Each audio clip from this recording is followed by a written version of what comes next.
Si Budi ini hanya mengiyakan dan melanjutkan tidurnya kembali. Ngorok mulu. Hai, assalamualaikum warahmatullahi wabarakatuh. Terima kasih telah mampir di channel ini. Jangan lupa untuk subscribe, like, dan share. Oke, di sini Arina akan membahas tentang Gunung Merbabu dan beserta penghuninya. Penasaran? Let's go! Gunung Merbabu yang menjadi favorit para pendaki gunung ternyata memiliki cerita mistis di kalangan para pendaki. Sebuah misteri yang banyak beredar adalah tentang sosok misterius hantu gadis yang kerap menghantui para pendaki di gunung tersebut. Menurut cerita yang beredar, kerap kali para pendaki di Gunung Merbabu sering menemui sosok gadis tersebut. Hantu tersebut kerap menghampiri dan mengganggu para pendaki. Pernah dialami oleh pendaki yang bernama Budi. Menurut cerita yang banyak beredar, si Budi ini nih katanya mendaki bersama rombongannya. Tiba-tiba si Budi ini terpisah dengan teman rombongannya di pos 1. Awalnya si Budi ini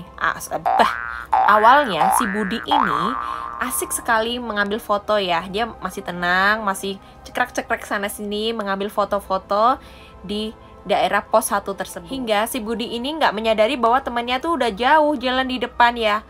Jauh-jauhnya juga sampai nggak kelihatan, berarti dia tuh kayak ketinggalan gitu. Sadar si Budi itu sudah tertinggal, si Budi itu berusaha menyusul temannya ya, rombongan tersebut. Di tengah perjalanan, Budi mengaku bertemu dengan sesosok gadis. Gadis ini mengaku bahwa dirinya juga tertinggal oleh rombongannya. Merasa iba dan mempunyai nasib yang sama, Budi pun mengajak gadis ini bersama untuk mendaki gunung bersama-sama. Malam pun tiba kan, udah petang kan. Akhirnya Budi memutuskan untuk membuat tenda dan menginap di tenda. Oleh Budi, gadis tersebut dipersilakan tidur di dalam tenda, sedangkan Budi tidur di luar tenda. Ketika subuh, si gadis ini membangunkan si Budi dan berpamitan ingin melanjutkan perjalanan. Dan karena si Budi ini masih mengantuk, si Budi ini hanya mengiyakan dan melanjutkan tidurnya kembali. Ngorok mulu. Misal nih ya, ini si Budi, ini gadisnya ya. Gadisnya, but, ayo kita ke puncak. Kata Budi kan masih ngantuk kan. Yaudah deh, kalau gitu aku duluan, kamu kelamaan deh tidur, kata si Budi. Iya. Ya udah, si gadis ini ke puncak duluan akhirnya. Pukul 8 pagi si Budi ini terbangun. Alangkah kagetnya si Budi ini karena tiba-tiba posisi si Budi ini tiba-tiba tuh di pinggir tebing, tepatnya 200 meter dari Watu Gubuk. Tanpa pikir panjang ya, si Budi itu langsung bergegas membereskan tendanya ya, beserta tasnya itu untuk menyusul rombongannya kembali. Pokoknya bergegas cepat kan, udah perindang-perinding dia nih, udah takut nih.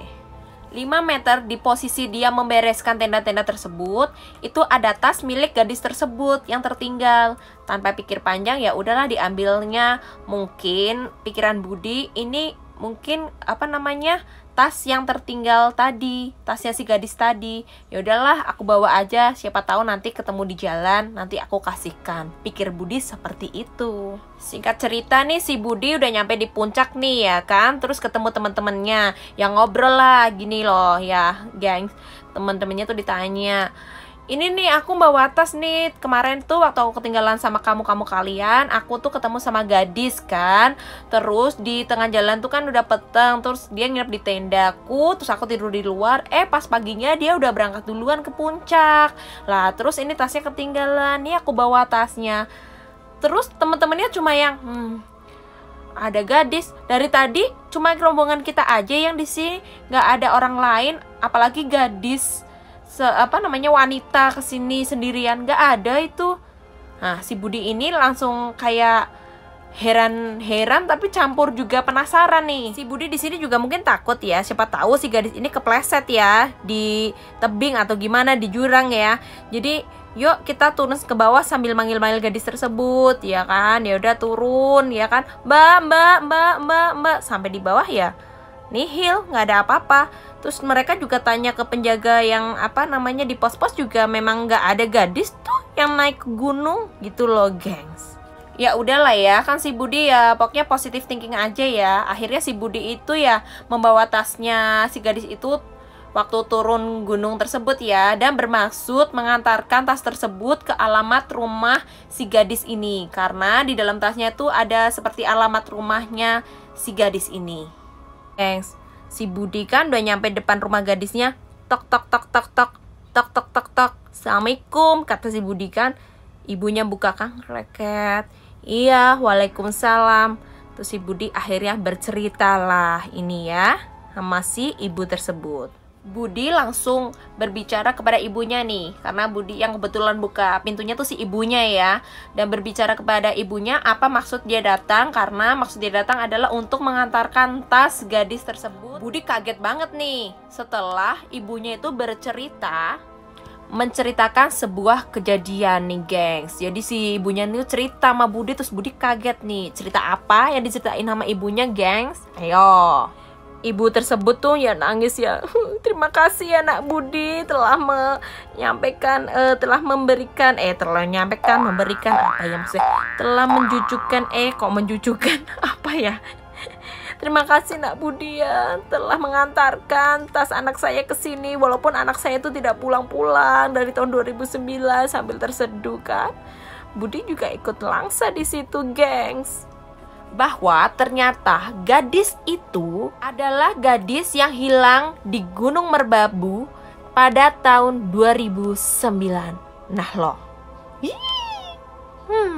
Pendaki itu hilang dan tidak diketemukan, apalagi diketemukan jasadnya. Jasadnya pun gak diketemukan nih. Dalam pengakuan Budi itu mengalami kejadian tersebut di tahun 2012. Berarti selang dari 2009 ke 2012 berarti sekitar 3 tahun, gengs. Entah ini cerita benar atau bukan ya, fiktif atau enggak, ini tuh mengajarkan kita agar kita tuh berhati-hati pada saat kita tuh mendaki gunung, gengs. Menurut kalian, gengs, menurut kalian itu gadisnya itu masih hidup atau sudah meninggal? Karena kalau meninggal juga jasadnya nggak diketemukan nih.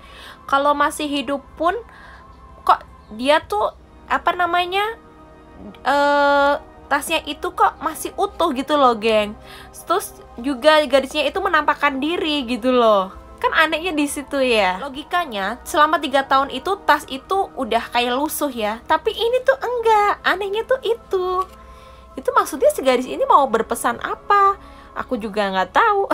Apalagi aku ya, si Budi aja nggak tahu. Mungkin cuma ngasih tas aja nih, tolong ya dianterin ke rumah ibu saya ya. Gitu kali ya. Tapi jasadnya juga nggak tahu nih, apakah dia tuh masuk ke alam gaib atau gimana, atau juga jasadnya udah menghilang ya, karena udah 3 tahun udah membusuk kali ya, terus kan udah tulangnya juga udah lebur kali ya gitu. Menurut kalian gimana nih, gengs? Kalian nih, gengs, siapa yang pernah mendaki gunung dan mengalami kejadian mistis? Bisa komen di bawah ini ya, nanti kita kuak lebih jauh. Oke, gengs, itu adalah cerita dari salah satu cerita misteri di Gunung Merbabu. Pokoknya kalian harus hati-hati ya kalau naik gunung, harus baca bismillah, harus selalu ingat jangan terpisah dari rombongan, jangan sibuk-sibuk sendiri, potret sana potret sini, lihat sana lihat sini. Aduh, keselak. Biar nggak ketinggalan sama rombongan ya. Jangan membuang sampah sembarangan, berbicara yang baik-baik, jangan berbicara yang kotor-kotor. Pokoknya seperti itu ya, gengs ya. Akhir kata, terima kasih. Wassalamualaikum warahmatullahi wabarakatuh.